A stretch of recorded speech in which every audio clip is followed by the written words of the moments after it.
Let's now talk about that story that a lot of people have been talking about on social media. In fact, there's even a hashtag for it. A man has petitioned the Kenyan parliament to legalize bhang for medicinal and industrial use. Researcher and political analyst Gwada Ogot told the Senate Committee on Health that industrial cannabis offers Africa a valuable raw material base that would transform the continent from a net consumer of imported goods and commodities to a net producer and exporter. Patrick Amimo now tells us why this man believes Kenya can use bhang to climb higher on the ladder of exports. Gwada Ogot appeared before the Senate Committee on Health to formally lodge his petition. Gwada wants a law enacted to decriminalize bhang and give amnesty to all people jailed for cultivation, possession, usage, transportation and sale of bhang.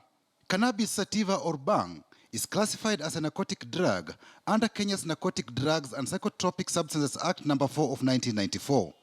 Consequently, cultivation, sale, possession and use of marijuana for various reasons is illegal. Senators were curious about Gwada's petition. Have you yourself used marijuana in your life so that you can convince her that it is safe? I don't want to smoke marijuana. I want marijuana used for medical and industrial purposes, which will help this country. I was actually going to ask whether you took some this morning. No. But, no, I don't. But I think you have adequately answered. Gwada argues that the move to ban cultivation of marijuana is commercial. He says marijuana or hemp crop is a single source of multiple materials and products such as uniforms, blankets, twine, medicine and canvas. Gwada told the Senate that marijuana is also a good source of chemicals for making pesticides, herbicides and fertilizers. Gwada says cannabis is projected to be a one-stop solution for global medicinal and industrial needs. In Britain, Oxford University has just begun this year a £10 million research project into the medical benefits of marijuana. The project is a partnership between the university and a private equity firm called Kingsley Capital Partners. The study follows calls from MPs in Britain for legalization of cannabis on medical grounds and will source cannabis from Europe to examine the role of cannabis medicines in treating pain, cancer, and inflammatory diseases. I intend, as the chair of health, to organize a workshop where lots of eminent personalities will be invited, amongst them renowned doctors specialized in psychiatry and drug abuse.